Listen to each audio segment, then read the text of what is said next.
In the 8th year of my high society marriage to the Marquis's heir, a divorce letter left me cast out. Lu Yangju stood beneath the plum tree in the courtyard where we first met, his tone cold as he asked, "What about the child?" After a long silence, I replied with difficulty, "Leave it to you. Over the years, we haven't been close, we hardly see each other a few times a year, he probably won't be too upset." Unexpectedly, Lu Yangju suddenly asked, "How can you be so sure that I would be willing to raise the child you give birth to?" A gust of wind blew by, unsettling my already dazed thoughts, and the familiar feelings of embarrassment and inferiority involuntarily surged within me. After what felt like an eternity, he handed me that divorce paper with his stiff, cold hand, and said word by word, "After you leave, I will take a new wife and have new children. Jiang Liu Yu, I will not be kind to your child." I took that thin piece of paper and actually laughed. I looked directly into his eyes, which were as beautiful and gentle as ever. "You will be good to him. Our child was raised by him from the start. You are a gentleman. You just don't love me. He just looks down on me. But your child comes from a noble background, raised with the best upbringing, and even your parents can't interfere. He is your most accomplished child. Even if you remarry, no one will be able to bully him."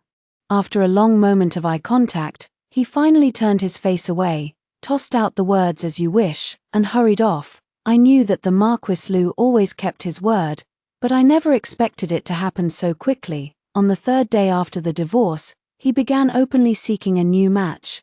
He was already renowned for his handsome appearance, and now, as the chief minister of the Dali Temple, he held a high and powerful position, even though he had been married before.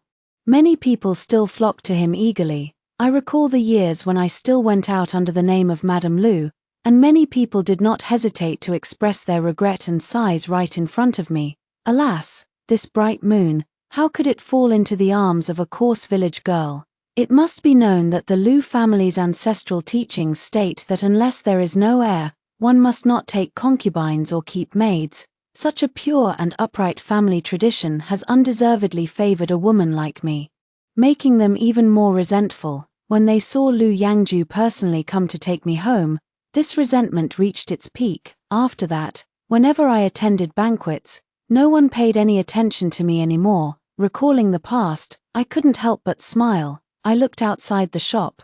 Groups of noble ladies in fragrant carriages and fine horses passed by the door, heading all the way to the southern hills outside the city. Now that it's winter, it's the perfect time to admire the plum blossoms and also to meet potential partners. Most of them are there because of my ex-husband. I withdrew my gaze and stopped looking outside. With the wonton shop just opening, I've been so busy day and night that I really don't have any extra energy to spare for such matters. I hope he finds a good wife who will treat our child, Lu Lingyu, well. As for the rest, it's not my concern anymore. Life may be tough now, and there are often troubles, but at last, I have my own home and no longer have to live under someone else's shadow. No need to wait day and night for someone who may or may not come. I wiped the sweat from my forehead with a towel, saw off the last customer of the morning, and was about to close the door when a furious shout froze me in place. "Jiang Dea, how dare you embarrass yourself here like this?" I froze completely, until that person came right in front of me. I had no way to avoid it and saw a familiar face. I used to be a village girl. Before entering the Lu family, I ate chaff and vegetables, never having enough to eat. I didn't even have a proper name. During the late emperor's reign, he often undertook massive construction projects, imposing heavy taxes and burdens. Our family's few meager acres of land couldn't support 3 children, me, my younger brother, and my younger sister. So, from a young age, my parents deliberately kept their distance from me. Of the 3 children in the family, I was the only one who truly went hungry and cold, as they were unwilling to spend even a single coin on me beyond what was necessary to keep me alive. Because from the very beginning, they had made up their minds to sell me off, not only because of my attractive appearance, but also because of my indifferent and unlikable temperament, and the fact that I was at an age where, like livestock, I could be sent out without needing to be raised for a few more years. After 6 years, seeing my mother again, I felt surprisingly little emotion. All the resentment and longing that had haunted me countless times in the dead of night had faded over the years, leaving only faint traces. "Were you really kicked out by the Liu family?" She asked me this, adorned in gold and silver. The wrinkles on her face were actually fewer than when I left home 6 years ago. A young girl's head peeked out from behind her, a pure gold hairpin trembling in her hair. The golden butterfly on top seeming ready to take flight. She timidly called me sister. In the next moment, Mother pushed her forward and said firmly, "Go back and apologize to Lord Liu. While he hasn't married yet and still has feelings for you, seize the chance to return, whether as a servant or a concubine." She said it so matter-of-factly, even adding, "If you can't do it, then let your younger sister go instead." I found it utterly absurd and instinctively glanced at the young girl, who had just turned 16. She looked shy and lowered her head. I felt a chill to the bone. I never expected that after selling me out, she would go on to sell another daughter. I looked at her coldly and said, "What kind of relationship do I have with the heir of the Liu family?" She didn't expect me to not follow her lead and stammered, "You are the mother of his child." I let out a laugh, staring intently into her eyes. "Have you forgotten, Mother? I was sold into the Liu family by you. Back then, the transaction was settled with money and goods. Now that I've made a grave mistake and offended the entire Liu family, I've been divorced and have established my own household. I have nothing to do with the Liu family anymore. If you want to sell your daughter again, you might as well find another good place, lest the Liu family take offense and not only cut off the monthly allowance but also ruin your brother's future." Mentioning her son finally made her pale, and she snapped back to reality, immediately about to burst into a tirade. I raised my hand to stop her and said casually, "If your life is hard, then pawn your jewelry, at least you'll have enough to eat." She instinctively retorted, "How can a young woman not have jewelry to rely on, Jiang Dea? How can you be so ungrateful?" As soon as the words were spoken, the last trace of warmth in my heart was completely driven away. Even if she were to sell her 2 daughters, she could still distinguish between the superior and the inferior. I was her daughter too back then. But where were any pieces of jewelry for me, even on my wedding night? There were none. The year I was sold to the Liu family, I was 16, with straw tangled in my hair and wearing clothes full of patches. I walked into that mansion under the scornful gazes of everyone. At that time, the Liu family was not the prosperous and influential family it is today. Instead, they were despised by everyone. With a heart full of trepidation, I bowed in marriage with a rooster and was escorted into the bridal chamber, where I caught sight of the half-dead man lying on the bed, my newlywed husband, Liu Yangju. Below both of his knees, the tendons and meridians were completely severed, and his external wounds were still oozing pus. The room was filled with an unpleasant odor that even the heavy incense couldn't mask. The wretched state was at odds with that overly handsome face. When he saw me come in, he just glanced up, then he lowered his head and continued reading. I felt a bit awkward, and as soon as I opened my mouth, my face flushed completely. I am your, facing such a celestial being, I found it difficult to utter the words newlywed wife. I clearly knew that he shouldn't have married a woman like me. If not for his misfortune, even if we met on the street, he probably wouldn't have spared me a second glance. But now, he was no longer that triumphant young general. Instead, because of his defeat and injury, and for defying the emperor's orders, he was accused of treason and colluding with the enemy. His father was stripped of his noble title, and he was dismissed from his official position and exiled to Jinling. Moreover, the emperor's intentions were still uncertain, and it was unclear whether this family could even keep their lives.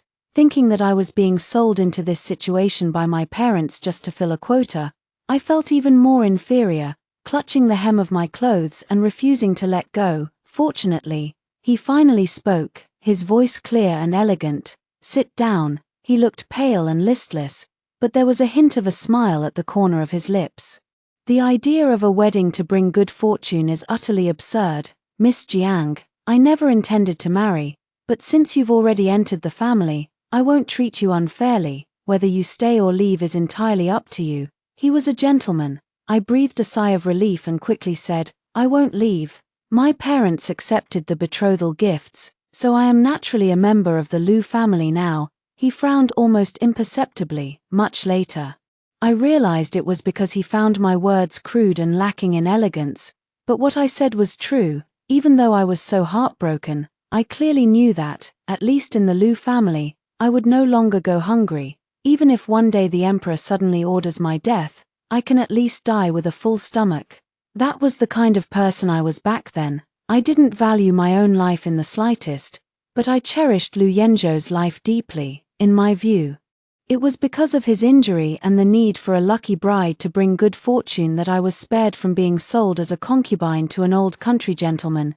Instead, I became his one and only wife. After changing out of my wedding dress, I was about to go to bed to help him change his bandages. Unexpectedly, he didn't hold the book steady, his face showing embarrassment, no longer aloof. "I don't need you." Stubborn and puzzled, I asked, "I am your wife, shouldn't I be taking care of you?" He gritted his teeth and said sharply, "I don't want your pity." I was so frightened that I stopped what I was doing. Only then did I realize that the rumors were true. It was said outside that after the leg injury, the doctors had diagnosed that the young Master Lu might not be able to keep his legs. For someone who achieved fame at a young age, became the top scholar at 17, yet resolutely joined the military, a truly extraordinary talent, what a devastating blow this must have been. His temperament changed drastically. He became sensitive, irritable, and forbade anyone from getting close to him. Therefore, when the news spread that the Lu family was seeking a marriage alliance, even if there were wealthy gentry and nobles who coveted the Lu family's fortune and wanted to gamble on the emperor eventually pardoning them, any who held even a shred of affection for their daughters would never marry them off at such a critical moment.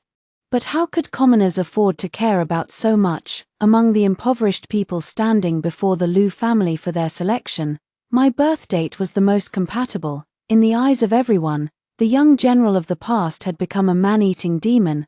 I was the one chosen to offer myself to the demon. In the silence, I was the first to speak. "Young master, if you do not wish for me to serve you, perhaps tomorrow, I will feel too ashamed to eat the Lu family's food." After I spoke, he showed no reaction. A long time later, he finally said in a low voice, "But I don't want your pity." At that time, Jiang Dea, not yet as cunning as she would later become, eagerly poured out all her past sufferings and hardships, hoping to comfort him, sleeping under the bed, enduring beatings without fighting back, drinking cold water to stave off hunger during the chaos of war. Because there was no emotional bond with my parents, they instinctively woke only my younger siblings, leaving me, who had fainted from hunger, at home. I didn't shed a tear. After calmly finishing my story, I looked at his stunned expression and whispered softly, "I'm willing to be this bride, not just because the Lu family had paid the money, because that summer, I woke up to find half the village already burned down. Foreign soldiers, whose accents I couldn't understand, were looting and killing, and my family was nowhere to be found. It was a young general with black hair and a red tassel, who rode up under the moonlight and pierced the barbarian, pointing a sword at me with a single strike. Seeing me unsteady on my feet, as if I were starving, he casually tossed down a piece of jade and turned to ride away. I couldn't bear to pawn that jade pendant, but driven by extreme hunger, I sold the gold beads from its tassel. Those few gold beads not only saved my life but also supported me in finding my family, preventing me from drifting like duckweed in the chaotic times. But I didn't say it out loud. I know that the emperor is still on the throne, and I'm not very clever. If I say the wrong thing, I could lose my head. After hearing this, Lu Yangzhu looked at me for a long time before saying, "I've wronged you." I had no intention of arguing with him any further. Ignoring his startled exclamation, I lifted him and placed him in the wheelchair, then began to clean his wounds. The tips of his ears turned bright red. A sigh was heard outside the window. The next day, Lu's parents were all smiles and seemed very satisfied with me. Seasons came and went. Lu Yangzhu and I gradually became more familiar with each other. Although he still sometimes lost his temper, he at least agreed to let the physician continue treating him. I took great care of him, and in return, he taught me to read and write. He learned that I had lived this long without a proper name. That night, the exceptionally bright moonlight fell upon the plum branches in the courtyard, the shimmering glow radiant and dazzling. He looked at the moon, then at me. Liu Yu, from now on, you shall be called Jiang Liu Yu, he said. I cried tears of joy, my eyes sparkling as I looked at him. He cleared his throat, straightened his clothes, and told me I must submit 10 large calligraphy sheets tonight. I was troubled, so I lowered my head and continued grinding the ink. Everything was peaceful and happy. But the sword hanging over the entire Liu family's heads, no one knew when it would fall again.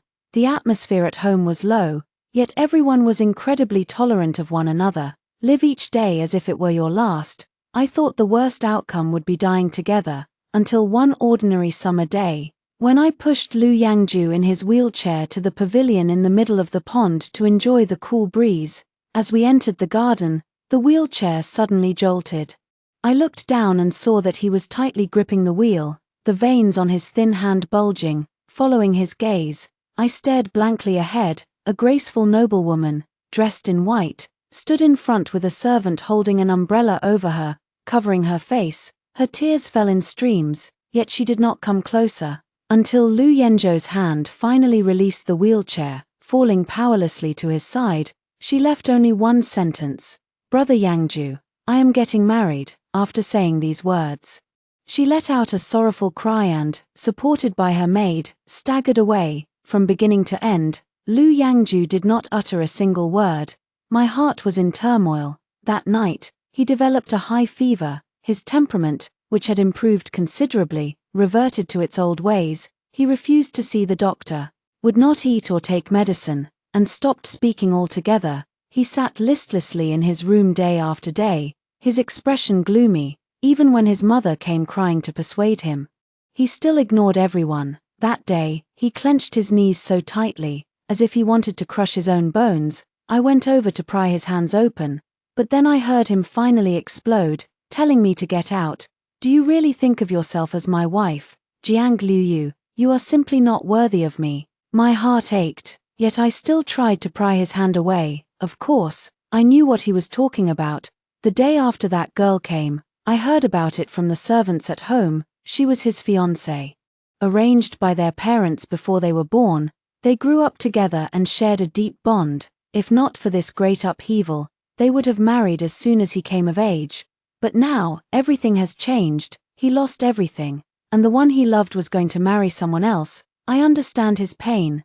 But the next second, a hairpin flew past my forehead and shattered on the ground. A sharp pain shot through my forehead, and immediately, a warm trickle ran down my cheek. All is silent. In the end, it was Lu Yangju who panicked and rushed to cover my wound. I didn't mean to. My mind was buzzing, and I felt utterly disheveled, but I slowly said, "Drink the medicine." I trembled as I stood up, wiping the blood from my face with my hand. Without another glance at the person in the wheelchair, I walked step by step toward the outside. It wasn't until I reached the garden that I finally realized, here, I still didn't have a room of my own. There was nowhere to hide, nowhere to go. It wasn't until dark that I returned. By then, Lu Yangju was already asleep. Stiffly, I began to undo my bun and started washing up, but suddenly, from deep within the curtains, came a very soft apology. "It's my fault. I'm the one who let you down." I didn't say anything and quietly lay down. I let the person beside me breathe restlessly for half the night without speaking again. After that day, Lu Yangju became a bit more cautious. When I served him, I cooperated fully. I also suppressed my displeasure and allowed the physician to examine the injury. I no longer pestered him to teach me reading and writing again. Instead, I clumsily began to teach myself. He hesitated several times, staying in the same room with me, but in the end, he remained silent. After thinking it over, I also felt there was nothing for him to explain. It was just my own delusion before. He was always the moon in the sky, with his noble status and his gentle, elegant fiancée. Falling into misfortune in a single day, why should I accept my fate and acknowledge you, a wife I've never met? I look at my rough hands, which are gradually becoming smooth. I think to myself, it's already good enough. Just live like this. In the second year of our marriage, Lu Yenzhou's legs gradually improved, and once he could stand and walk, he had other matters to attend to. He left early and returned late, while I stayed at home, never stepping outside, until one evening. He came back with a grave expression and pulled me tightly into his arms. I instinctively pushed him away, but he held me even tighter. My heart was full of doubts, and I asked him, "Young master, has something happened?" He replied gently, "We are about to be raided. Are you afraid?" I was shocked. The sword hanging over our heads had finally fallen. The next day, we were driven out of the vast mansion, and all the jewelry we had was taken from us. Lu Yenzhou's body had not yet fully recovered. And this incident only made matters worse. At least our lives were spared. The whole family was crammed into a dilapidated temple, with no food or water, nor even a place to sleep. 2 days passed like this, with sobs breaking the silence from time to time. I suddenly remembered the 1,000 taels my parents received when they sold me. From childhood to adulthood, raising me had cost them no more than 10 taels at most. They told everyone I was getting married. Who says a married daughter can't come home to seek help? I found an excuse, left the temple, and ran back home. In the village, the thatched cottage had been replaced by a brick house with tiled roofs. It wasn't exactly swarming with servants, but there were a few maids doing the cleaning. I shamelessly went to the door, using my filial affection to win them over. They drove me away. When it came to the wrongs they had done me, they couldn't be bothered to respond. Finally, I said that if they didn't give me 100 taels, I would go to the authorities and report that we were lawfully married, and they should be implicated as well. Actually, it wasn't in accordance with the law, but even common folks like my parents knew that officials would never turn down more money. They cursed at me, slapped me across the face, and called me unfilial and unjust. In the end, I returned to that dilapidated temple with 100 taels of silver, joyfully telling them that we could afford to rent a house. Lu Yenzhou's younger sister was the first to burst into tears. She had never experienced hardship and originally looked down on associating with me, but in times of trouble, she also learned to be grateful. "Sister-in-law, it's all thanks to you." We moved into a 2-courtyard house, which was far inferior to the former Marquis residence, but at least we had a place to stay. We had food and clothing, and Lu Yangju had his medicine. No one in the family knew how to cook, including me. In the past, my mother, afraid I would sneak food, never let me into the kitchen. I really have no talent. During those few months, I burned my hands several times, and the only thing I managed to make well was wontons. Since Lu Yangju lost his temper with me that one time, he has become extremely gentle. When I was in the kitchen, he would also use those hands that held pens and books to add firewood for me. Until half a year later, the emperor suddenly passed away. The crown prince was assassinated on his way back to the capital from a hunting trip, plunging the capital into chaos. On that night when flames lit up the sky, Lu Yangju quietly slipped out the door and did not return all night. When he returned, he carried an imperial edict and, in a sudden turn of events, became the deputy minister of the Court of Judicial Review and was also granted the title of Duke. Lord Lu was reinstated to his official position and became a marquis once again, with 2 noble titles in one family. The glory was boundless. In a daze, I was surrounded by a group of maids and servants, who changed me out of my plain clothes and into fine silks, all addressing me as the Duchess. I felt uneasy and anxious. Looking at Lu Yangju through the crowd, he smiled at me, his eyes and brows brimming with high spirits. Just like in the old days, I thought that even if I felt unworthy in my heart, I would still live a good life. Lu Yangju pledged his loyalty to the newly enthroned 5th prince. Collaborating with him, he used the old troops of the Lu family to shoot and kill the crown prince, who had been manipulating power and obeying the emperor. He was a hero, and I am his only wife. However, within a few months, as he was reinstated to his official position, the social interactions among the noble families resumed as usual, not to mention the current situation of the Lu family, which is highly favored by the emperor and thriving like fire on oil, attracting those who once avoided them and even those who kicked them when they were down. These people now eagerly send invitations, inviting the women of the household to banquets. In an attempt to gauge the Duke's intentions and explore potential marriage alliances, the women of the Lu family, who had once been brought to tears by a single meal, now moved through these social events with ease, naturally returning to their former way of life. Only me, I feel out of place. unable to grasp the underlying meanings in others' words, and I can neither write poetry nor appreciate tea and paintings. At first, Mother Lu patiently taught me. But I was already 18, how could I learn as quickly as a child? Gradually, whether intentionally or not, she would leave me at home 8 out of 10 times. When the family was in decline, I could be a good daughter-in-law of the Lu family. But now, that is no longer the case. I never wanted to go in the first place.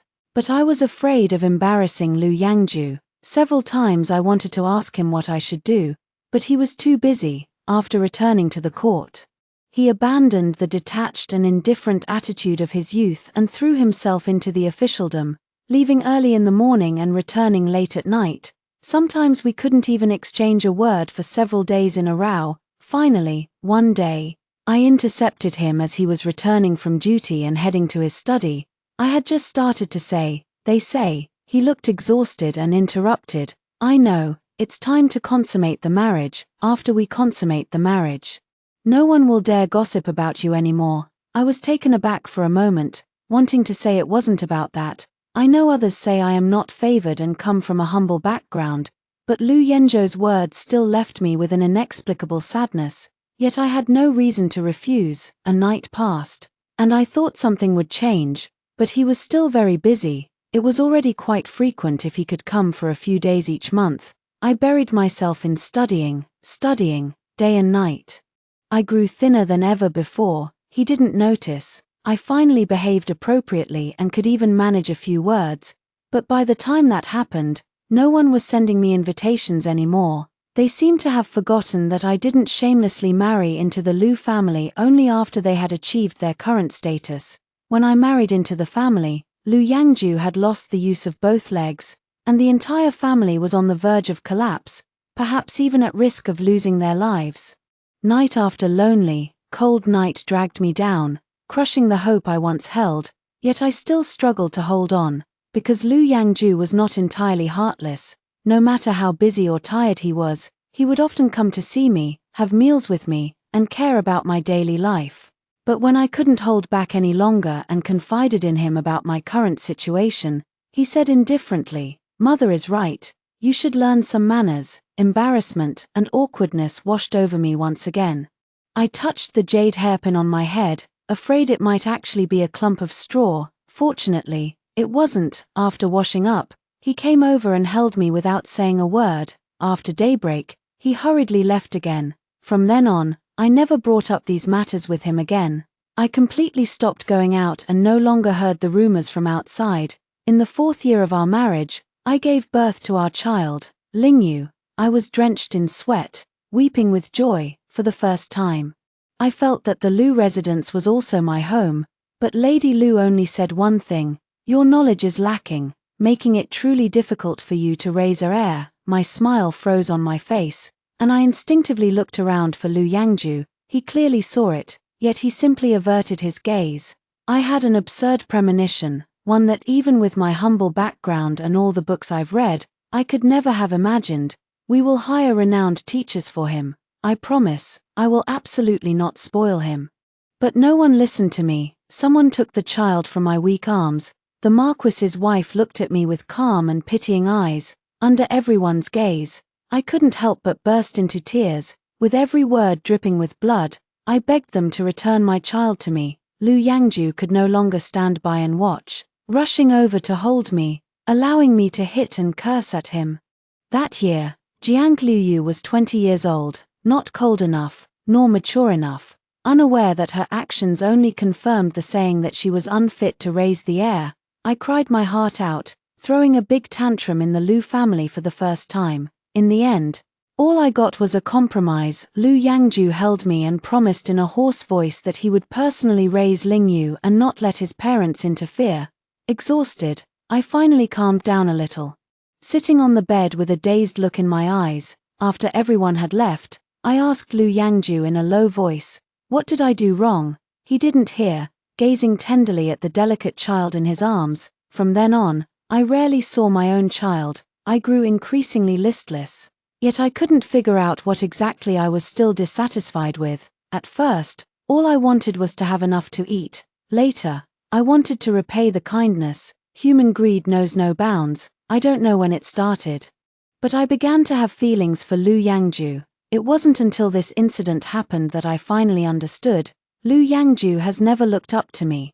Just like when we bowed during the wedding ceremony, he didn't even show his face, from beginning to end.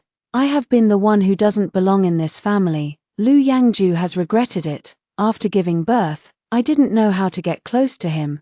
Yet he came to the backyard every day, sometimes. He even brought Lingyu behind his parents' back so that we, mother and son, could bond. But I was neither very happy nor unhappy. He was somewhat irritable and wanted me to go out for social engagements again. I firmly refused. I haven't seen much of the world and am afraid I might make a fool of myself. Lu Yangju tried both soft and hard tactics but couldn't do anything about me. On an ordinary night, he held me from behind and suddenly said, "Liu Yu. Has it been many years since we got married?" I nodded. "It has been many years," he whispered. "But we never had a proper wedding banquet." I thought for a long time, remembering the rooster I had bowed with during the ceremony. I finally replied in their tone, "It's just some worldly possession." He was stunned. Then he held me even tighter, his voice tinged with uncertainty. "Shall I bring Lingyu back?" "Okay." I declined. I said I couldn't raise him well. I wasn't lying.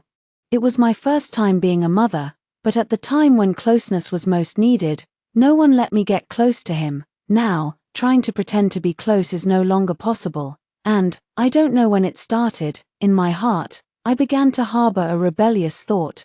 Perhaps this world is just too narrow. Or maybe I was born into poverty and cannot bear such wealth. Later, this idea finally reached its peak. In the 7th year of their marriage, the Prince of Ning suddenly passed away. The news spread through every street and alley. The reason was quite simple. He was far too young. At 29, only the newly widowed princess remained. Before departing, he left the princess a letter of divorce. Such deep affection. Dying in a blaze of glory. I knew it early. That princess consort came crying in my courtyard on the 3rd day after the news spread. Under that plum tree, Lu Yangju was extremely careful, comforting her. His tone was gentle, showing a kind of equal concern I had never seen before. I recognized almost at a glance that this was the girl who had come to the estate looking for him that year. She knew her. Years have passed, yet she remains as stunningly beautiful as ever, like a sudden downpour. Rumors in the backyard sprouted like bamboo shoots after a spring rain, brazenly finding their way into my ears. Everyone knows that the Lu family does not take concubines, so they are all speculating about when I will be kicked out. When I looked in the mirror, I found my face somewhat unfamiliar. It was the face of a pampered, fair-skinned, and rosy-cheeked noblewoman. The crude habits that once belonged to Jiang Dea had been pushed to a corner where no one could see them. I ate bird's nest, bathed in flower petals, and precious jewelry flowed into my courtyard like a stream, only to pass through my hair just as swiftly. From beginning to end, I never had the chance to choose what kind of person I should be. I had no choice in my birth, and I became the nameless eldest girl. I had no choice in marriage either. 1,000 taels of silver bought my life and death. The final breaking point came one afternoon, after Lu Yangju had been continuously doting on Shen Yuhe for several months. From my sister-in-law who had returned home after her marriage, I learned that over the years, Lu Yangju had been secretly supporting my parents behind my back. I waited at the entrance of the courtyard.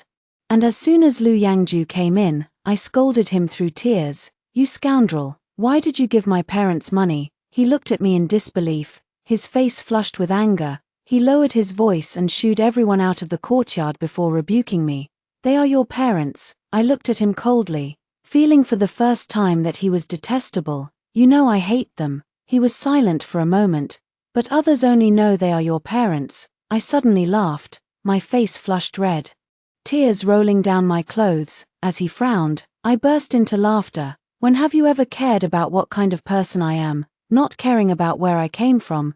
You only look down on my background. You're afraid that one day, my parents' situation will be brought to light and cause you to lose face." I put away my smile, filled with a lifeless aura, and sat there. After a long while, it was he who lowered his head. "Don't listen to the rumors outside. I won't marry the Shen family girl." He thought I was using this as an excuse to vent, Tomorrow, I'll have Lingyu accompany you for the day, seeing the child I gave birth to become a reward for me. But what use is it if he comes again? He just changes places to study and doesn't cling to me, his mother. Suddenly, I feel it's utterly meaningless. Let's separate, I said. He disagreed and left in anger. After repeated entanglements, he still refused. It was the 3rd day of the 3rd month. Many noble women went to the spring mountains outside the city to select suitable young men as their lovers, either long-term relationships or fleeting romances. In the past, I never went. I was so cautious that even Lu Yangju thought it was unnecessary. But this time, I went, openly and without pretense. He took away a handsome young man. When Lu Yangju came looking for me, I was sitting opposite him, drinking and chatting merrily. The ever-elegant Duke lost his composure in public for the first time. He threw the young man out, spilling wine all over the table. Finally, with reddened eyes, he grabbed me by the neck. "Jiang Liu, haven't I been good to you? Why would you do this to me?" Amid the fierce questioning, there was a barely noticeable hint of vulnerability. But I was just so tired. I want to say, "Please let me go." I don't know why, but every day I feel so tired. It took me so much effort to eat this much and grow into the person I am today, but every day in the Lu residence, I clearly know that my vitality is fading away. Even though you come home earlier and earlier, if there is even a moment you are not here, the gazes of everyone in the household, from top to bottom, constantly torment me. If it weren't for you, this village girl, our Lu family wouldn't have such a stain. I have no intention of arguing right or wrong, because no one would listen to me. I have pleaded with my husband for help. I said I wanted to move out, but you hesitated for a moment and said that with your parents around, it wasn't appropriate for you to suggest splitting up the family. From beginning to end, what I wanted most was not to have a husband in a high position of power. I just wanted to live, so I must leave. Facing Lu Yenzhou's furious expression, I said, "As long as you refuse to divorce me for even a day, I will continue to make you a cuckold." In that instant, I saw clear hatred in Lu Yenzhou's eyes. How wonderful, he actually hates me. He trembled, withdrew his hand, and helped me up. "Looks like another gentleman." "Okay," he said hoarsely, "then let's separate." On the day of departure, he hesitated to write the divorce letter, wavering as he said, "Between you, her and me, there is only a brother-sister bond now. She is getting married again tomorrow." I simply nodded and then urged him to put pen to paper. He gritted his teeth and, as if venting his anger, finally signed his name on the divorce document. I took one last look at the courtyard where Lingyu was, ignoring all his harsh words, and strode out of the mansion. I drove away my mother, who had come to cause trouble after hearing the rumors about my separation and the cut-off support, lying to her that I had been divorced, and finally gave my sister a piece of advice. Poison coated in honey is still poison. You need to think more about yourself. But she and my mother were united in their anger, glaring at me fiercely. Since things have come to this, I couldn't be bothered to watch any longer.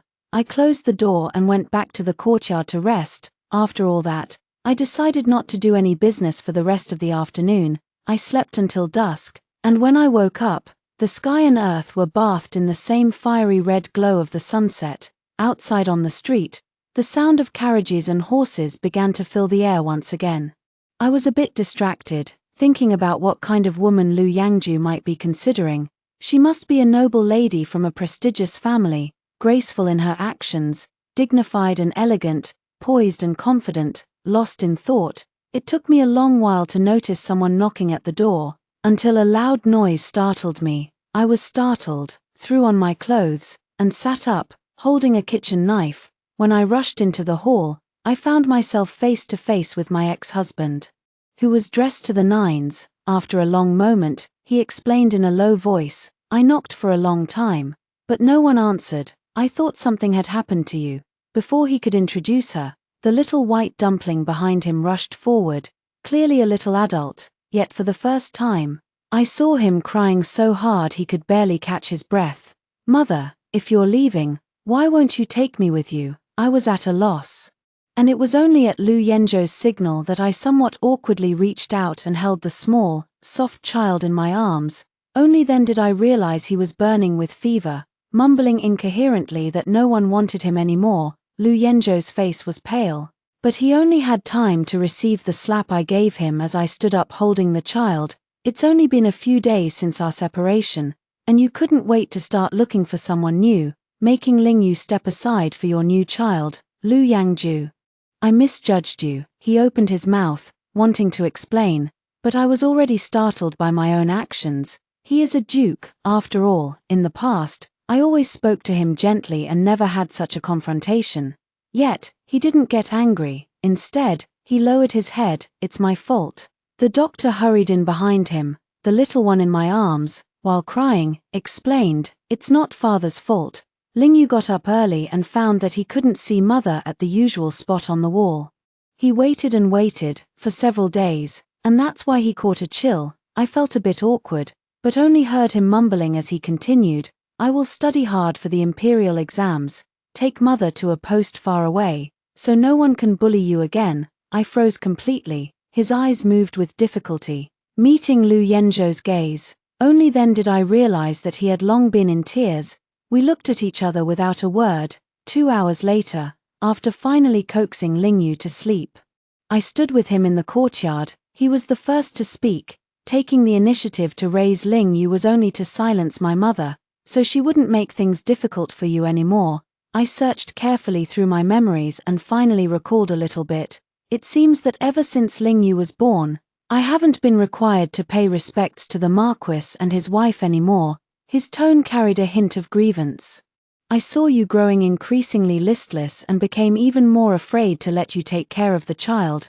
I tried every possible way to make you smile. His voice suddenly dropped. But it seems it's already too late. He spoke softly, recounting those old stories, about how he had just lost his leg and, after being wronged, gave up on himself. He remembered his former high spirits, the feelings of inferiority and restlessness upon seeing his ex-fiancée marry someone else. Drifting further and further from everything that was once within reach, becoming a target of scorn, like a rat in the gutter. I never had feelings for her.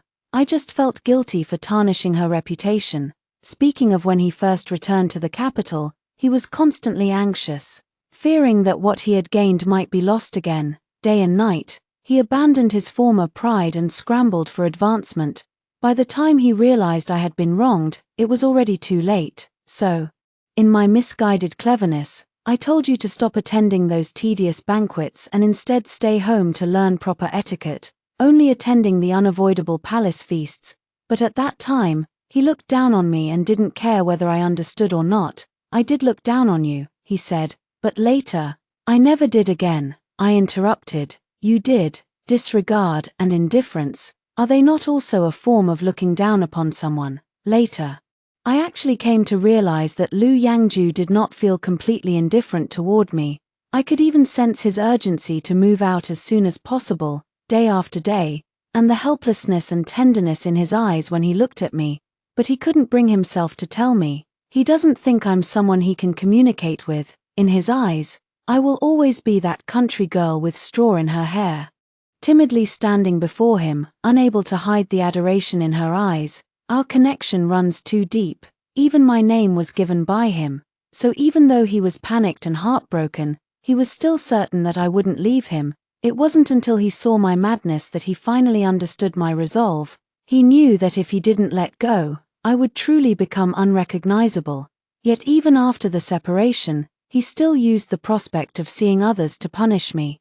He didn't acknowledge the matter and quickly retorted, "This wasn't done by me. I never went to any matchmaking. It's just that a case came up in the outskirts of the capital, and I happened to go out of the city to handle it.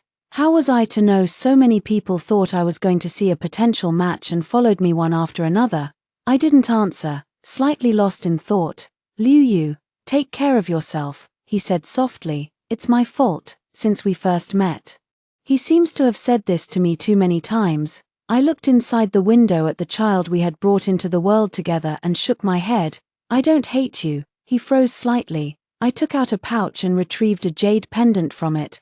The tassel that once held golden beads is now bare, having long lost its original color. His eyes widened slightly, as if he remembered something. "You once saved my life. So, Lu Yangju, I never entered your family's door to climb the social ladder or gamble on a life of luxury, remembering every little detail from the past, the budding of first love, the restlessness of youth, the misunderstandings, and the times we misunderstood each other. All of it was something we went through together. The temperature dropped suddenly, and snow began to fall in the courtyard. I turned my head to look at him. I, Lu Yangju, have admired you. His tears silently fell. Snowflakes clinging to his eyelashes, his voice remained just as low. Liu Yu, is it too late? I turned to look at the falling snow and placed the jade pendant in his hand. Who knows, after all, whether it was Jiang Liu Yu or Jiang Dea, from beginning to end, all she ever wanted was to live well, nothing more. Everything else was just the icing on the cake. I understand, Lu Yangju said. For the next 3 years, he ignored his parents' threats, built a new mansion. But his official position remained unchanged. The entire capital knew that all his unorthodox actions were for the sake of his deeply loved ex-wife. The new mansion was very close to me, so close that every time Ling Yu finished school, he could just run a few steps to come eat the wontons I made. My business is quite flexible, with only a few regular customers who often come by. When Ling Yu came, his handsome father would follow from afar, as if he had nothing else to do. Mother, Ling Yu said excitedly, I received praise from the teacher today. Now, we are growing closer day by day. He no longer carries such heavy thoughts at such a young age. I held him close and said affectionately, what reward would you like? He asked cautiously. May I sleep here with you tonight, Mother? I didn't hesitate for a moment, smiling as I nodded. Of course you can. My heart grew freer and more at ease with each passing day, and many things I couldn't understand before became clear. When I heard that my younger brother had caused trouble at the gambling den, losing all the family savings, and that my younger sister had run off with the remaining silver, I could still smile knowingly, not to mention the sudden conscience of the Marquis's wife, who sent several letters seeking reconciliation. I nodded towards the figure who dared not approach. You've been coming here too often lately. Your mother will be angry. He shook his head gently. It's no one's business. I smiled at him. There is neither hatred nor love. Who can fully predict what the future holds? Just as I was filled with anxiety when I first stepped into the Lu family, I never imagined that the moon from my dreams would one day fall into my arms. After hearing the first story above, what are your thoughts? Feel free to share your opinions in the comments section. Next, there is another similar story. Let's continue to see. The princess has taken a liking to the young Marquis, who grew up with my elder sister. He refused to the death, fasting for a full 11 days just to marry my elder sister. On the 12th day, the princess knocked on his door. Her entire family is dead. Now, can you marry me? On the day of the grand wedding, the princess's 10-mile bridal procession was paved with the blood of my entire clan. The princess's mansion gained an inconspicuous cleaning maid. Princess Anli and the young Marquis were performing the ceremonial bows to heaven and earth. The young Marquis straightened his body, refusing to bow alongside her. Princess Anli's mother, the princess consort of Cheng, unhesitatingly called up 2 guards, who drew their swords and stood behind the Marquis's wife. Princess Anli, her face flushed, grabbed the young Marquis's hand. Husband, today is our joyous wedding day. The sight of blood is inauspicious. The young Marquis's lips trembled. There are countless talented men in the world. Why must I alone be the one who cannot let go? Princess Cheng smiled faintly. If even a fallen family like yours cannot be controlled, how will the prince rule the world in the future? If I cannot even fulfill my own daughter's desires, then what kind of mother am I? Half a month had passed, and Princess Anli was in a furious rage, holding a dagger and measuring it against each maid's face. Why won't he consummate the marriage with me? He must have another woman. You wretched maids, who among you seduced him? The maids throughout the entire palace knelt with their heads bowed, trembling uncontrollably. The princess, who considered herself a celestial beauty, forbade any unsightly things in the palace, so all the maids were exceptionally beautiful. Now that the young Marquis has married into the prince's mansion, these beautiful maids have become thorns in the princess's side. But the young Marquis's refusal to consummate the marriage cannot be blamed on others. They could tie him up and share a bed, but they couldn't control his body. The the princess suddenly grabbed a maid by the hair and forced her to lift her head. In the next moment, blood splattered everywhere as the princess screamed, "You look so much like that wretch. You were the one who brought him dinner last night. What did you do together?" The maid covered her blooded face and let out a low, pained groan.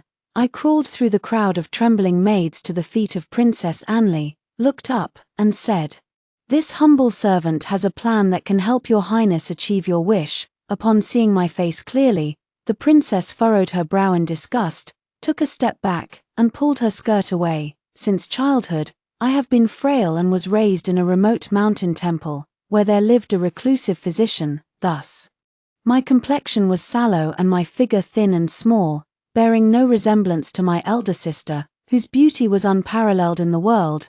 The princess snorted coldly. "Let's hear it." I glanced hesitantly at the people around us, signaling for her to lean in closer. After hearing it, the princess was half convinced and half doubtful, her expression softening. "What is your name?" I kowtowed and said, "Your humble servant, Arshyang." The princess turned and walked away, and the steward signaled for me to follow. That evening, the princess emerged from her room with a radiant expression, wearing only a thin gauze, her delicate white neck covered in red marks. I quickly held up a thick cloak and draped it over her. She was delighted. "Who else is in your family? How did you learn these magical tricks?" I replied respectfully. "My parents passed away early, and I traveled with a theater troupe for several years. Later, when the troupe disbanded, I made my way north, begging for food, and was fortunate enough to be sold into the princess's residence."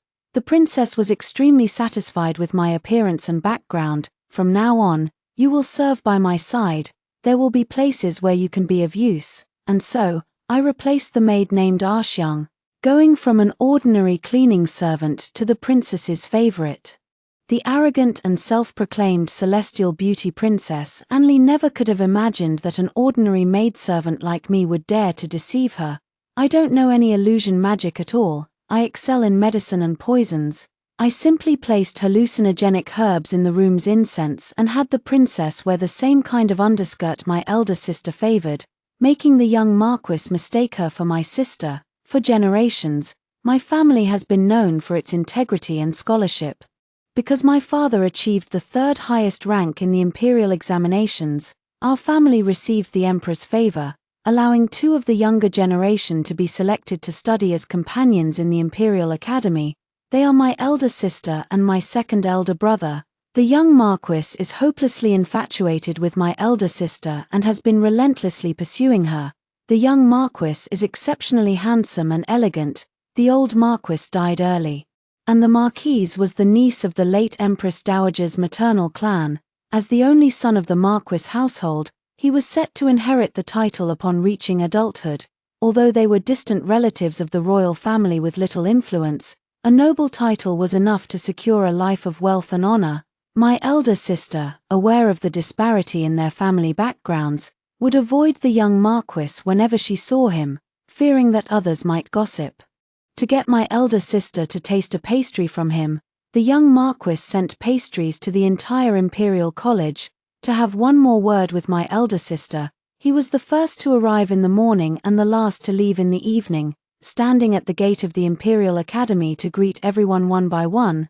But these descendants of noble families were all sharp and perceptive. How could they not see the young marquis's intentions? As time went by, rumors began to spread that my elder sister was delusional and trying to climb the social ladder. However, my elder sister already had someone she was mutually in love with. He is the reclusive physician who saved me from the brink of death. In private, my second brother and I jokingly call him brother-in-law. Our mother passed away early, and my eldest sister took charge of the entire family. The 2 of them had originally agreed that once my second brother married and I was sent off in marriage, they would lay down their burdens and travel the world together. But that day, the private soldiers of the Prince of Cheng's residence suddenly surrounded our home and began cutting people down without a word. My father shielded my eldest sister with his life, refusing to move even as blades rained down upon him, until his body lay in pieces, revealing my sister beneath him. "So there's another one down here," a private soldier exclaimed. Another turned his head.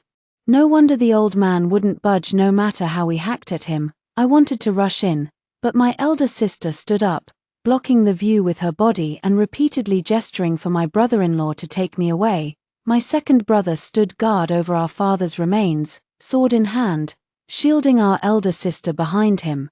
But how could a mere scholar be a match for the private soldiers? In just 2 moves, his arms were severed. All I could hear was my elder sister's cries. What has our Mu family done wrong? Where is justice? Aren't you afraid of retribution? Princess Cheng stood in the center of the courtyard, lightly covering her nose with a handkerchief, as if disgusted by the heavy scent of blood. Insignificant creatures like ants, dead is dead, who can do anything to me? Blame yourself for being so cheap and provoking someone you shouldn't have. Anyone who displeases my son deserves to die. Kill, after hiding me. My brother-in-law intended to go back alone. I grabbed his hand and pleaded, please, don't go, you're the only family I have left. Brother-in-law, he knocked me out, and I vaguely heard him say, your eldest sister is afraid of pain and timid. I need to go keep her company, now. Father will never get to see second brother take a bride. Eldest sister will never be able to practice medicine and help the world with the one she loves. The Marquis's household remains safe and sound. And the powerful Prince Cheng's family has achieved their desires. Because of the young Marquis's unrequited and deep affection, my Mu residence was bathed in blood of hundreds of people. Only I remained, Princess. The young Marquis has not eaten since he regained consciousness. Princess Anli selected several men to guard the young Marquis day and night, and they regularly reported on his daily life, starving himself again. What else can he do besides starving and harming himself?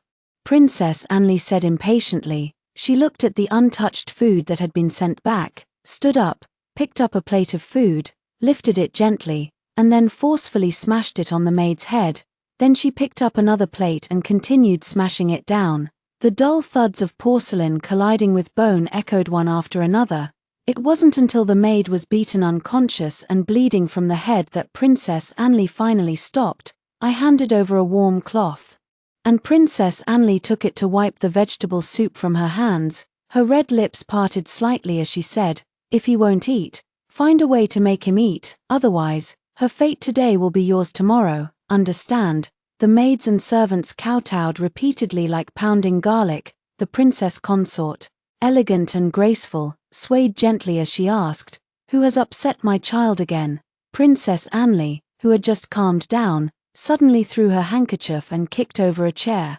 She began frantically smashing everything in the room that could be broken, roaring like a wild beast. What is so good about that wretched woman?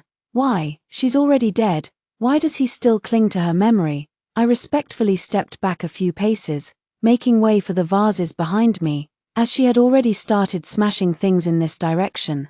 The princess consort of Cheng, feeling distressed, went up and embraced Princess Anli. Someone, call the imperial physician. Are you all blind? Can't you see the princess's hand is injured? I immediately tore off a piece of my own undergarment and used the softest fabric to stop Princess Anli's bleeding. The princess consort of Cheng looked at me with satisfaction. You're quite quick-witted. But Princess Anli clearly hadn't finished venting her anger and still had a fire burning inside her. She grabbed my topknot and forcefully slammed my head against the ground, screaming, "You wretch, all of you useless wretches. His health is getting worse. When will I ever have a child with him?" I remained silent as she struck me, my vision gradually blurring until I could no longer make out any figures. Only when she stopped did I struggle to get up, barely managing to kneel upright. "Your Highness, this humble servant is willing to persuade the young Marquis to eat." Princess Anli's face was twisted, her eyes flashing with a mad glee. "He won't eat. Chop off your 10 fingers, string them together. And you eat them yourself." Yes, this was my first time facing the young Marquis directly. Since I was a child, it was foretold that I carried a curse in my fate. My mother died in childbirth because of me, and the Taoist priest said I should not enter the ancestral hall until I turned 18. Therefore, no one knows my identity, and no one has seen my true face. Seeing me bring in the meal, he weakly waved his hand and said, "How many times have I told you, I won't eat?" I knelt on the ground and pleaded, "Young Marquis, I beg you to have a few bites. Your mother is very worried about you." Since their marriage, the princess had forbidden him from seeing the Marquis's wife and confined him to his room.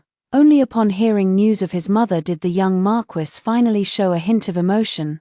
"Are you someone sent by my mother? Is she well?" I neither admitted nor denied it, only saying, "Young Marquis, you must take care of yourself. If you leave the lady alone, who knows what madness the princess might resort to." His lips trembled, as if recalling the incident at the wedding when the princess consort drew a sword to force the Marquis's wife into submission. He clenched his fists and buried his head deeply. He began to sob quietly. "I admit he has genuine feelings for my elder sister, but he is cowardly and useless. Once, when he pursued her too relentlessly, my elder sister had no choice but to be direct with him, saying, 'There is absolutely no possibility between me and the young Marquis. I am not worthy of the young Marquis, so please abandon any such thoughts.'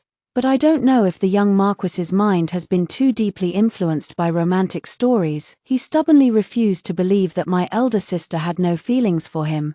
'You can fool others, but you can't fool me.' Every time I turned around in class, I would meet your gaze." My elder sister sighed helplessly. "If I don't look at the teacher during class, where else am I supposed to look?" The young Marquis continued. "At the spring banquet, you went around 6 tables just to sit next to me and even greeted me." The elder sister sighed. "That's because there was only an empty seat next to you, and you refused to sit at the head of the table, insisting on taking the last seat. I have no idea why. You even deliberately walked in front of me, and intentionally dropped your handkerchief on the ground." The elder sister lost her patience. "That's because bird droppings fell on the handkerchief, so I just tossed it away." Later, the elder sister became the subject of gossip and turned into a laughingstock throughout the entire city. Under the watchful eyes of the crowd, the young Marquis arrived at the Mu residence. "Wait for me. I will go and plead with my mother. She has always doted on me and never refused my requests. Once you become the Marquis's wife, let's see who dares to gossip about you." However, the Marquise had high hopes for the young Marquis, expecting him to restore the glory of the Marquisate, and was determined to have him marry a princess. Upon hearing that the young Marquis sought to marry my elder sister, she felt as if the sky had fallen. That seductress from a lowly family, with her filthy and despicable tricks, who knows what methods she used to bewitch my son? She used her influence in the court to block my father's path to promotion and titles, and caused my second brother to be barred from ever taking the imperial examinations again. I put on an extremely worried expression. "Young Marquis, the lady is still waiting for you to return home safe and sound to serve her."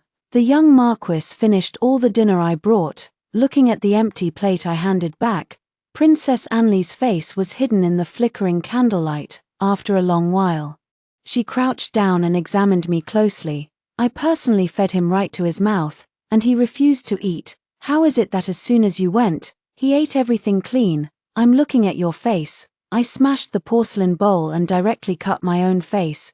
Princess Anli burst into laughter. "I was just teasing you all along. You're already so ugly, how could he possibly mistake you for a woman?" Good dog, you really are a good dog. Someone, bring her medicine. I will not allow any ugly things by my side. The next day, in the meal I prepared for the young Marquis, I included the pastries he had once given to my elder sister. He saw the pastries, his expression moved, and thinking of the departed, his eyes reddened in an instant.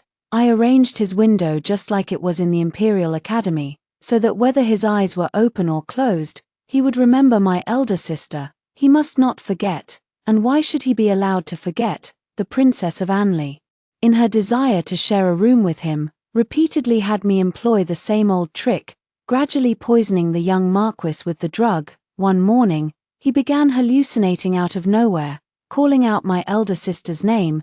He chased out of the courtyard and, upon encountering a woman who also favored plain-colored clothing, refused to let go. Are you? I knew you weren't dead." Several servants rushed forward to pull the young Marquis away. "How dare you? This is Lady Hong."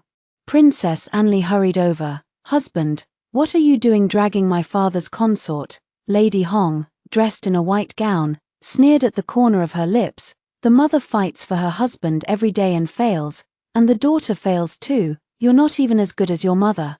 At least she was competing with the living. What can you possibly gain by competing with a dead person? Ridiculous. Princess Anli slapped Madame Hong across the face. A withered flower like you, who entered our Prince Cheng's mansion with a tarnished past, just because you've won my father's favor.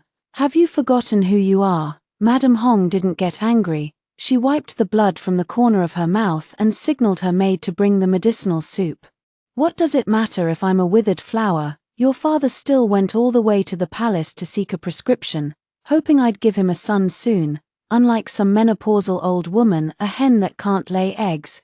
The little hen protected by the old mother hen can't even lay eggs. Ha ha ha. Princess Anli glared at the medicine with reddened eyes. I'll kill you. How dare you call my mother a hen? Lady Hong drank the medicine in front of her and casually threw the bowl on the ground. I didn't say that, you're the one who said it. After saying this, she glanced at me and strode away. I gave an almost imperceptible nod. The physician brought by Princess Anli was originally here to treat the young Marquis, but now, under the princess's instruction, he stepped forward to identify the prescription from the dregs of the medicine. The physician picked up the medicine bowl, carefully smelled it, examined the dregs, and reported to the princess. Marvelous. Who would have thought to combine these conflicting herbs to counteract each other, turning it into a highly effective folk remedy for aiding conception?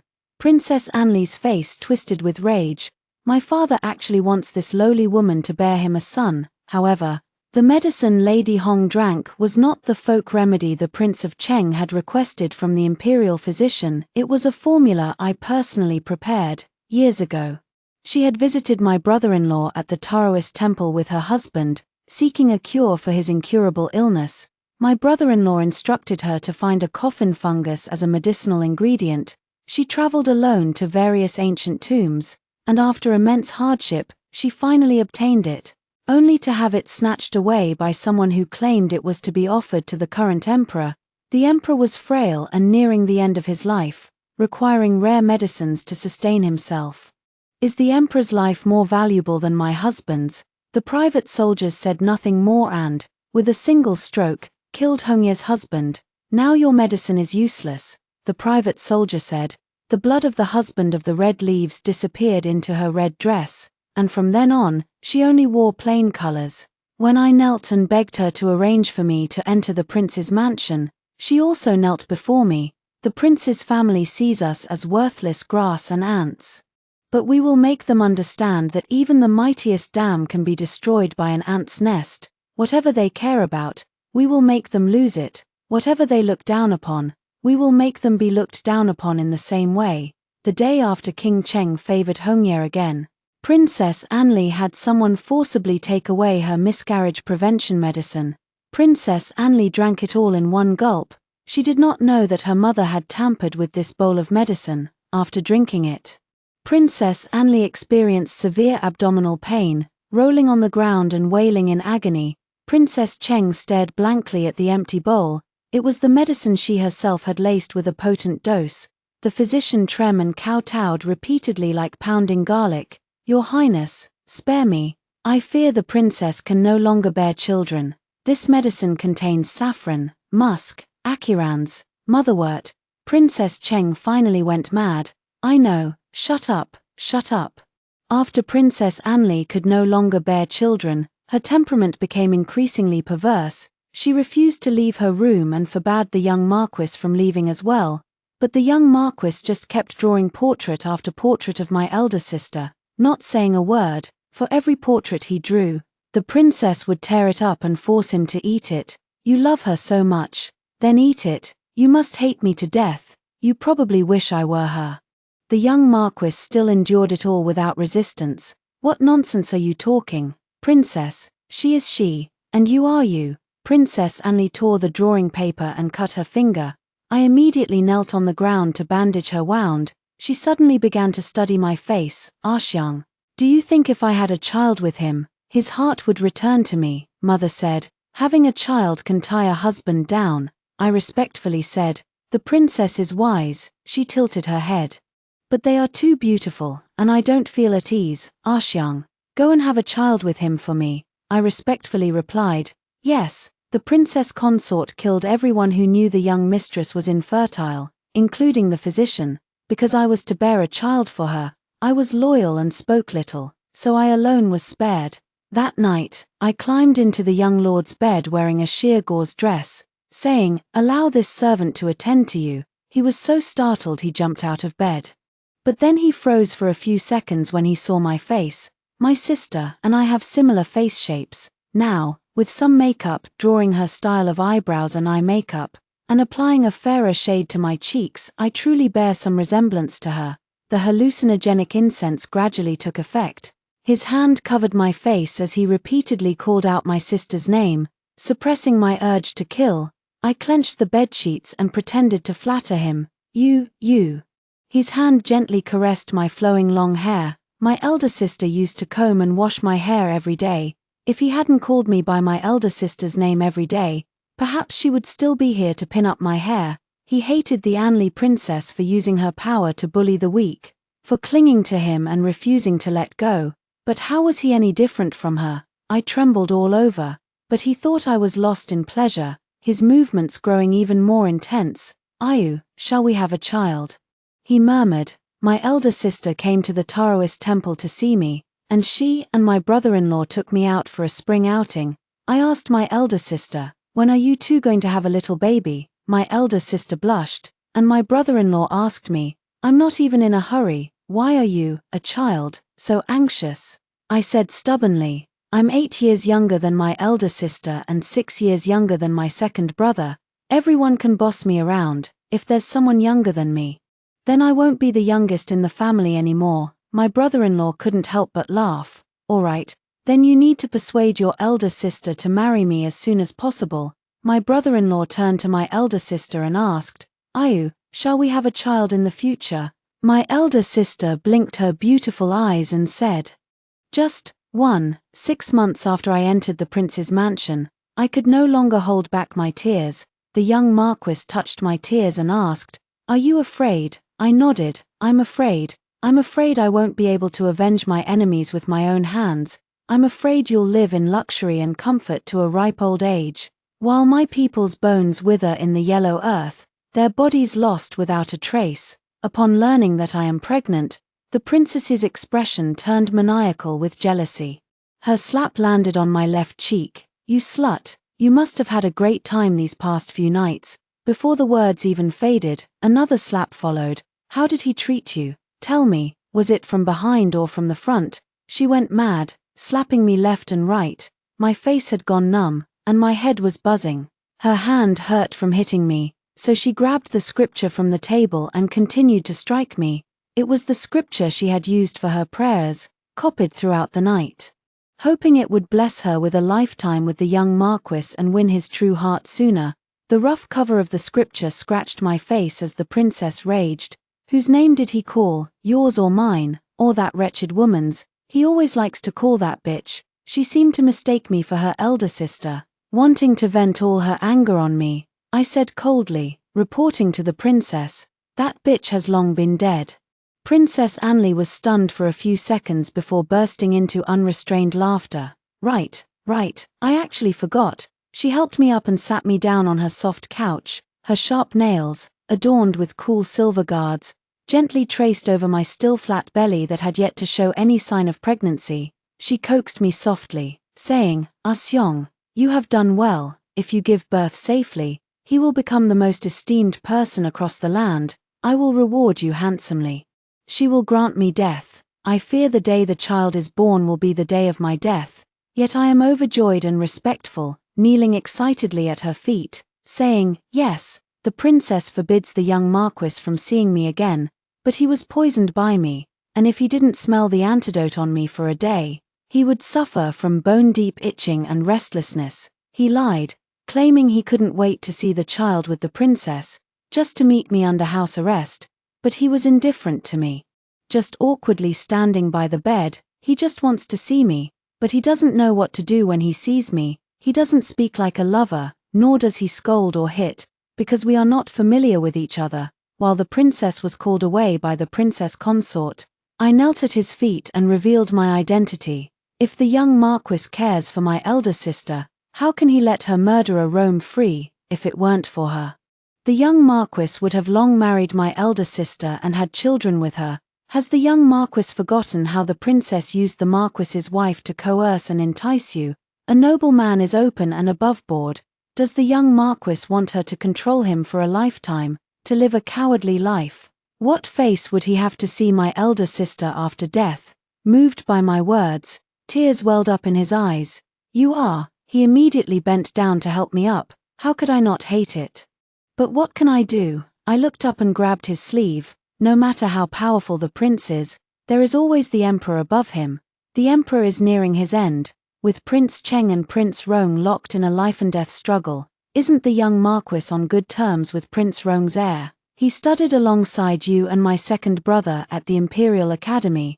If Prince Rong can ascend the throne, the young Marquis will not only regain his freedom but also avenge my elder sister.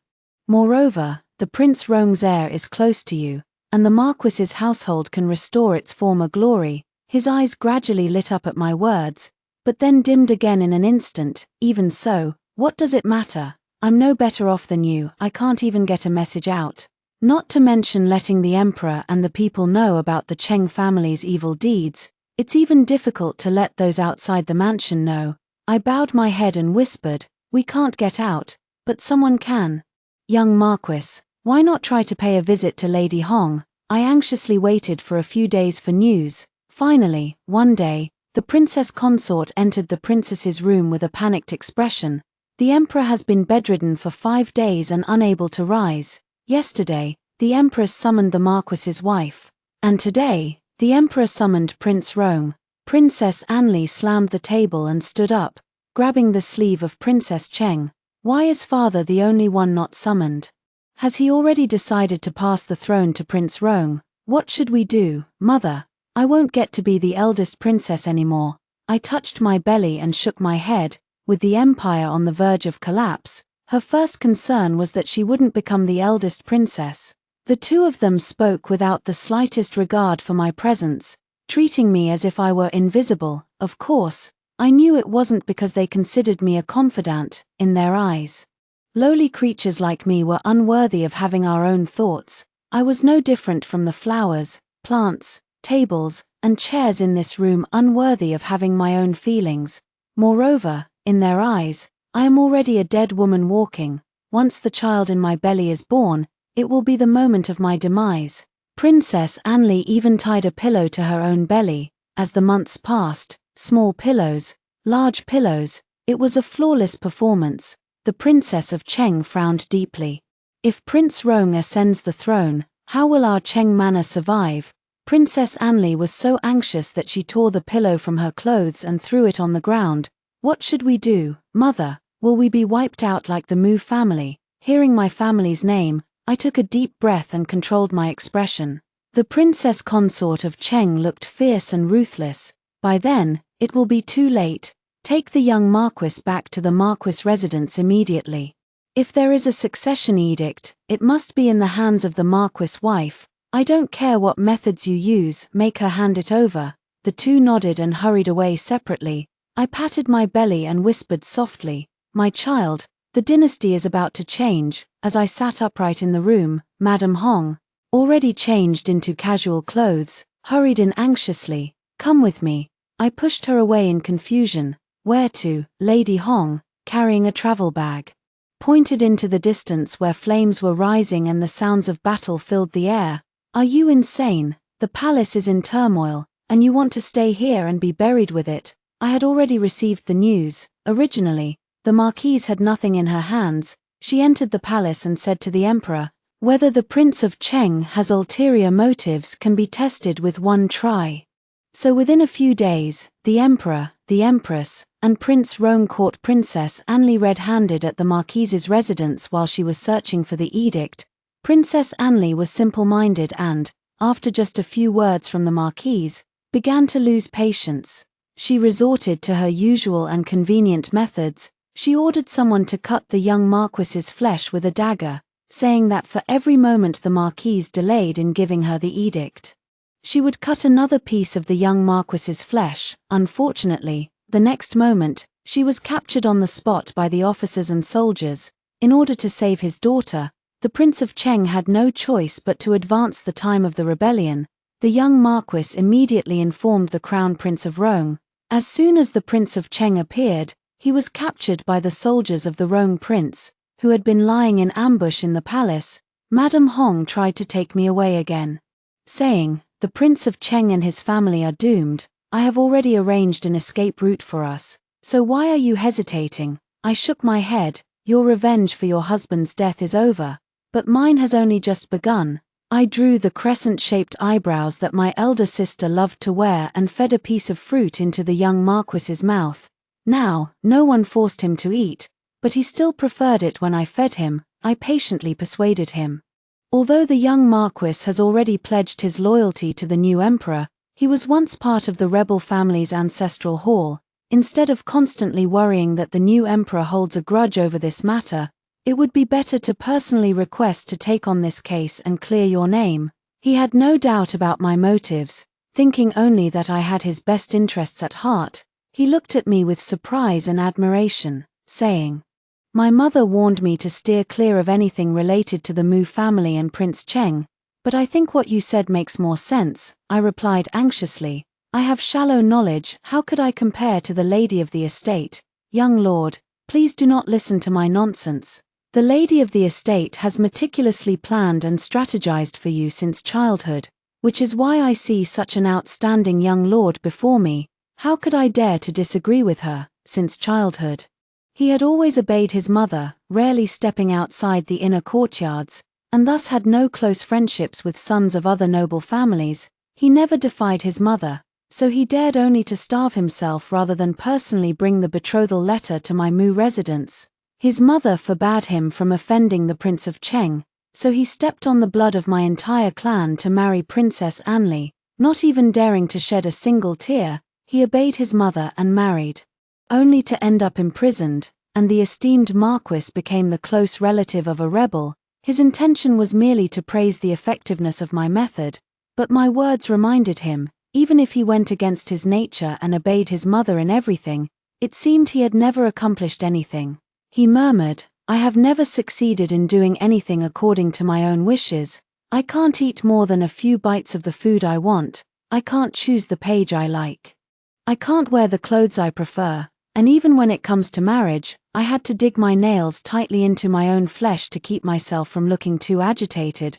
I was so eager to watch this drama unfold. I want to see mother and son turn against each other. I want to see close relatives become enemies. I want to see the controller lose sleep over their inability to control, and the ignorant dig their own graves only to realize it too late." I pretended to be helpless and concerned, "But she is, after all, your mother." He looked at me as if he saw the version of himself that had compromised time and time again. He hardened his resolve and said, "So what? I want her to know who truly runs the Marquis household." The young Marquis demonstrated great righteousness by personally interrogating his own father-in-law, sparking a wave of mixed opinions and rumors throughout the capital. Back when the Prince of Cheng was in power, he eagerly attached himself to him. Now, to clear his name, his personally carrying out the punishment, how ruthless. Not at all. The young Marquis is a man of deep loyalty and righteousness. He once fasted for 11 days without even a drop of water, all for a girl from a humble family. Everyone knows he's never had a mind of his own since he was young. I bet this was all the Marquis's wife's idea. When the old Marquis was alive, she, out of jealousy, caused the entire Marquisate to have only one young heir. With the few concubines either dead or driven mad, the Marquise was so enraged that she fell seriously ill and couldn't get out of bed for half a month, refusing to see the young heir. The young heir knelt at her door, weeping and explaining, but she only shouted, "I don't have a rebellious son like you. I will never care about you again. Get out of my sight." I, with my big belly, knelt beside him to apologize. His tears were tears of fear, the kind of fear a baby feels when being weaned. And I held him in my arms, telling him, "It's okay, you still have me." A coward like him, who can't walk independently, needs a backbone. Under my guidance, he subjected the followers of the prince to severe interrogation with great efficiency, earning praise from the new emperor. He hesitated and asked me, "Anli is just a woman, and she's my wife. The new emperor has instructed me to go easy on her as long as she admits her mistake. I intended to spare her life, but her temperament." I looked at him innocently. "Then find a way to make her admit her mistake. You filthy scoundrels, even if I'm no longer a princess, I am still the legitimate wife of a marquis, a properly married wife. How dare you feed me this kind of thing? When I see my husband, I'll have him kill you." The jailer kicked the rice bowl over. "Eat it or not. Do you still think you're someone important? If the marquis really considered you his wife, would he not see you for half a month? You're lying." Lying. From afar, Anli's shouting could be heard. I signaled the servant to open the cell, and the young marquis stepped in first. Anli's joyful voice was so sharp it cracked. "You're here. You finally came to see me, my husband." The young marquis surveyed the surroundings and finally pointed to a cleaner patch of open ground. The servants filed in, setting up a soft couch, cushions, tea, and snacks. Anli's disheveled hair was tangled with weeds, but her expression turned smug. "This prison doesn't even have a cushion, and now I finally have a place to sit. What are you doing?" Before she could even sit down, she was grabbed by two people and tied to a wooden stake. The young marquis bent down to help me inside, his expression extremely gentle. "Be careful." Seeing me so pampered and well cared for, Anli's eyes gradually grew wild with rage. You wretch, you wretch." I sat on the soft couch. "Anli, do you admit your mistake?" Her hands were immobilized, and she was so filled with hatred that she spat in my direction. "My only mistake was not killing you sooner." The young marquis looked regretful, and I nodded as a jailer walked out carrying a whip. Before long, heart-wrenching screams of a middle-aged man echoed from the next cell, as the sound of the whip grew louder. Anli's face turned increasingly pale. She struggled frantically, screaming at the top of her lungs, "Father, father!" The middle-aged man's screams turned into muffled groans, as if he was enduring the pain with great effort, but the sound of the whip did not stop. "Anli, my child, don't be afraid," Anli cried out. "Daughter is not afraid. Father." What a touching scene of a loving father and a filial daughter, on the day the Mu family was massacred. My father also endured the pain of being pierced through his flesh and whispered to my elder sister, "Don't be afraid," Anla had assumed a stance of "do whatever you want, kill or slice me up," but it instantly crumbled because of her father's muffled groan. "What are you doing, you bunch of lunatics? Please, stop hitting him. I was wrong, husband. No. I don't want you as my husband anymore. I never want it again. I won't force you anymore. Please, make him stop hitting." The young marquis looked at me with delight, and I smiled, saying, "Marquis, look, she has admitted her mistake." The whip finally stopped. It seemed that Prince Cheng had already fainted, and no matter how Anli called out, there was no response. Anli broke down and cursed furiously. "I knew it was your idea. May you die a horrible death. You and the evil seed in your belly, may you both die a horrible death." I weakly covered my stomach. "My lord, it doesn't matter if I die." "But my child is innocent." The young marquis's expression turned serious. "I thought you had truly realized your mistake." A jailer walked out holding several steel needles. Anli cried out in terror, "Where are you going? What are you going to do? Come back." The screams of Princess Cheng echoed through the dark, cramped prison cell, the damp and chilly air making the reverberations even more drawn-out and miserable. Anli's wrists were rubbed raw and bleeding, her lips bitten until they were broken, and her cries had turned hoarse. "Mother, don't touch my mother. I know I was wrong." The young marquis looked pained. "Do you really know you were wrong?" Anli nodded repeatedly, like pounding garlic. "Yes, this time, I really do." After the young marquis left, I dismissed everyone. Anli's heart was as dead as ashes as she collapsed on the ground. Her once meticulously maintained face was now smeared with moss and dirt from the stone bricks. But she paid it no mind. I held my belly and gently advised, "The Marquis did all this to save your life. He cares for you deeply, so please don't blame him." I gestured toward the outside of the cell and whispered, "The Emperor's men are right outside. If we don't find a way to make you admit your fault today, how can the Marquis protect you?" Anli's dim eyes gradually brightened, as if reigniting with hope for the future. she murmured. Is that true? I firmly said, so you must live on. How could she die so easily? I want her to know that neither physical death nor heartbreak is the most painful thing. The true torment is the constant cycle between hope and despair. The young Marquis pointed at me, who was pregnant, and said, I want to marry her as my wife. The Marquise, who had just recovered from a serious illness, was furious. You and I, mother and son, have been through fire and water together. Now that you are finally being entrusted with important responsibilities, and our Marquisate is finally seeing better days after enduring so much hardship, are you going to degrade yourself by marrying someone like her, the Marquise? Is she even worthy of that title? Even though I was kneeling on the ground with my belly protruding, the Marquise still referred to me as her, as if she were talking about someone completely unrelated to me. She seemed to have forgotten in just a few days how her proud Marquis residence had been humiliated by the Prince of Cheng. How she and the young Marquis were forced to be separated for 1 year, 6 months, and 23 days without seeing each other. The young Marquis was promoted and ennobled, and for once, he showed some backbone. Mother, back then when I asked to marry Mu, you disagreed. If I had married her earlier, Princess Anli would certainly not have entangled herself so much with a married man. Otherwise, how could there have been all those troubles later? I nodded with satisfaction. This was the result of my brainwashing him day and night. I painted a picture for him of the harmonious life he would have with his elder sister after marriage. I let him fantasize about how she would gradually fall in love with him and admire him after marriage, and how they would be surrounded by children and grandchildren, growing old together hand in hand, and in the next second, I mercilessly reminded him that all of this was no longer possible. It's all because your mother didn't propose marriage for you. Now he himself is convinced of it, as if my elder sister truly had mutual affection with him.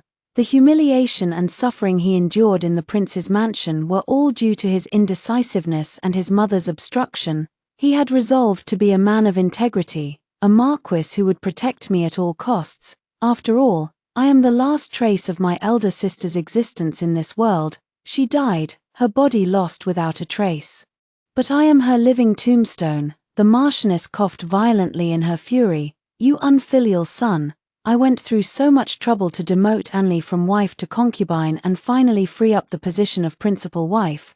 I've already made progress with many noble ladies I contacted.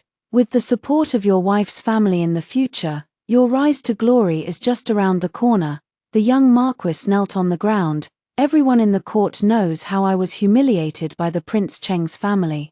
Now the daughter of the rebel is still in my backyard. How can I have the face to marry a noble lady from a prestigious family? Does mother want me to be unable to hold my head up for the rest of my life? I nodded approvingly. This was the result of my long-term covert suppression of him. I showed him constant care and concern, never refusing any of his requests, while constantly reminding him of how despised he was, never letting go of his sore spots. Nowadays, if someone on the street glances at him a few times, he thinks that person knows about his past and is mocking him. With the Emperor's approval, Anla changed her identity and was able to stay in the Marquis's residence as a concubine. She looked at me with a face full of gratitude. Can I really see my mother again? Is she really also in this Marquis's residence? I replied with a sincere expression, of course, but I don't have the final say. The one you should be grateful to isn't me. Her eyes gradually brightened, and a bit of her former spirit returned as she shyly whispered, of course I know. You don't have that much authority. I knew he still has feelings for me. I tried to hide the pity in my eyes and took her hand. The Marquis is in the study tonight. I'm heavily pregnant, and he hasn't been with me for several months. Anli was as anxious as a little girl, wavering between hope and fear. Is this not right? I still don't know my father's whereabouts. What if he doesn't want to see me? Anli grabbed my hand as if clutching a lifeline. Help me. Use the old method to help me, please. That night, I hid in the corner of the courtyard outside the study, watching the young Marquis grab Anli by the neck and throw her out.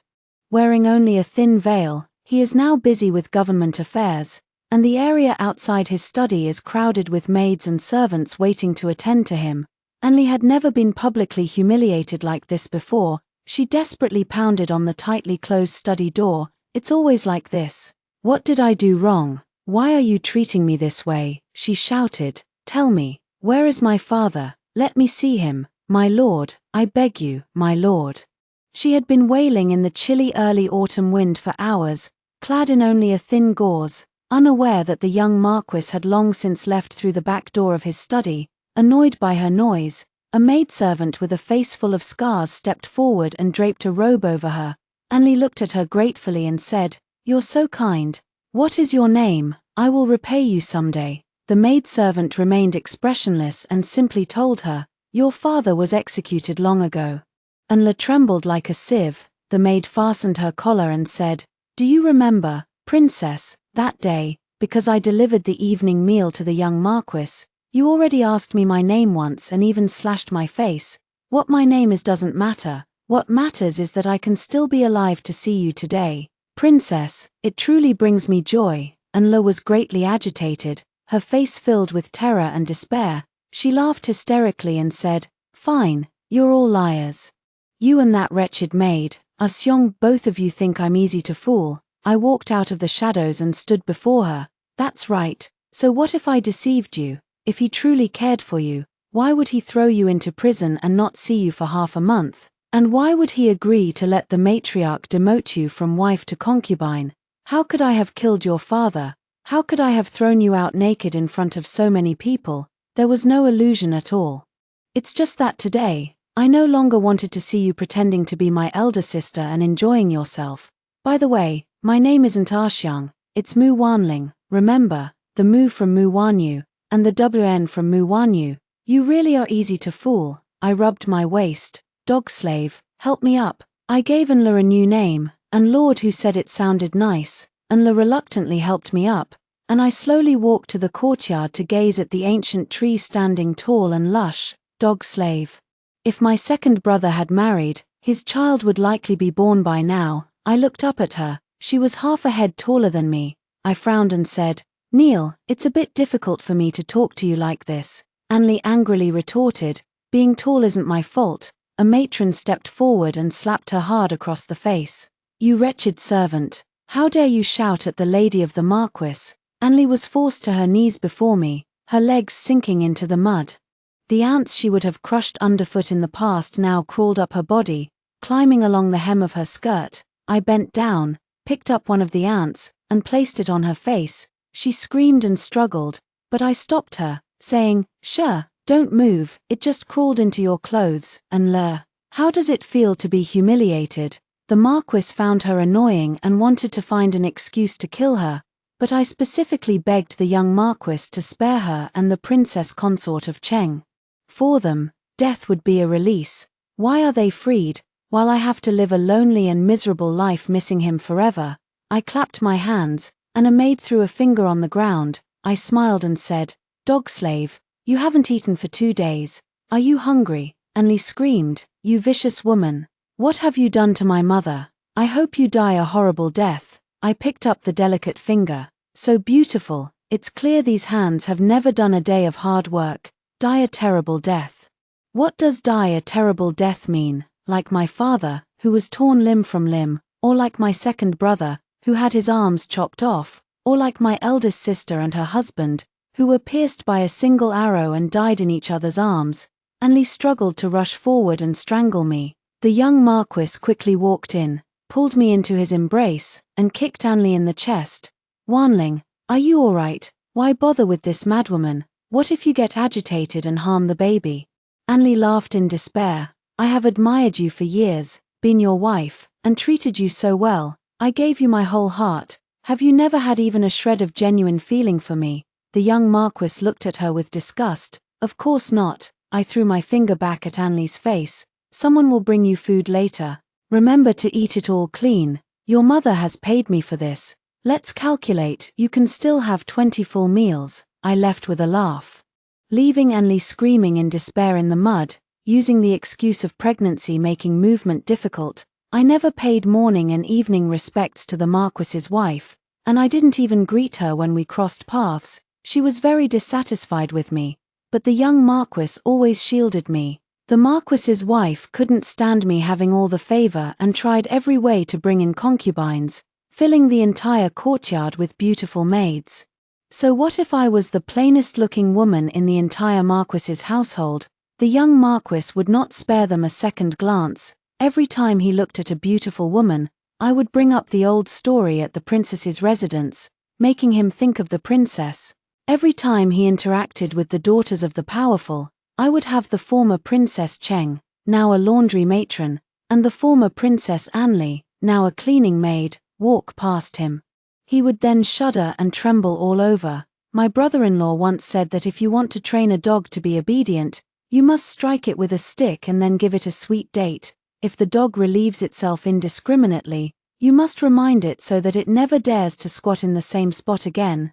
After being exposed to my hallucinogenic fumes for over 2 years, the young Marquis finally went mad one morning. He told everyone he saw my elder sister. He said he wanted to go to the Imperial Academy with my second brother.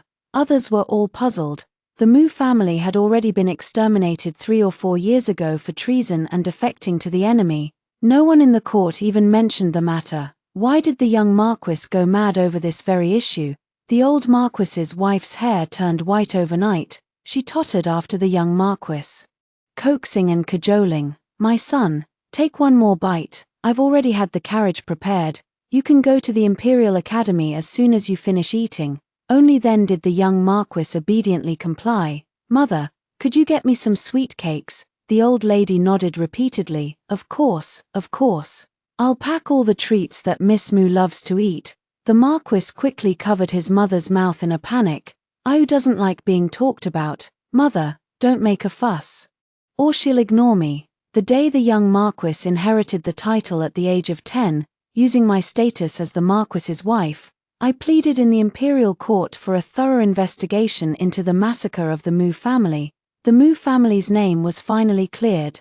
I have moved back into the Taoist temple to offer incense for my father, mother, second brother, elder sister, and brother-in-law. My health was already poor. The fortune teller said I wouldn't live past 18, now I am 28. I am already older than my elder sister. I spend every day smelling poison with the young Marquis, and even though I take the antidote daily, my body won't last much longer. The cool breeze of a summer evening blows into my room through the temple's curtains. I smell the fragrance of bamboo from the forest. In a daze, I heard my eldest sister's carriage stop at the side gate of the Taoist temple. She told second brother not to run around. "Why is second brother here today as well?" "I forgot he didn't have to go to the Imperial Academy today," second brother shouted. "Today is Linga's 18th birthday, the day she returns to the family ancestral hall. I had to come, no matter what." The elder sister's silver bell-like laughter drifted over with the wind chimes of the Taoist temple. "Father, watch your step. Father, Linga is in the backyard up ahead. I had someone clean her room again this morning. When she returns, she'll surely be able to live comfortably." Father had also come. Father said, "You had someone clean it several times yesterday. Why clean it again this morning?" Their footsteps grew closer and closer. I struggled to get up, wanting to go down to greet them, but I no longer had the strength to move. In my ears came the sound of my son's heart-wrenching cries. "Mother." I moved my lips and whispered softly, "Shh, don't cry. Mother is going home with grandfather." After hearing the 2 stories above, what are your thoughts? Feel free to share your opinions in the comments section. Looking forward to hearing from you. If you liked this story, don't forget to like it, share it, and subscribe to my channel. See you next time.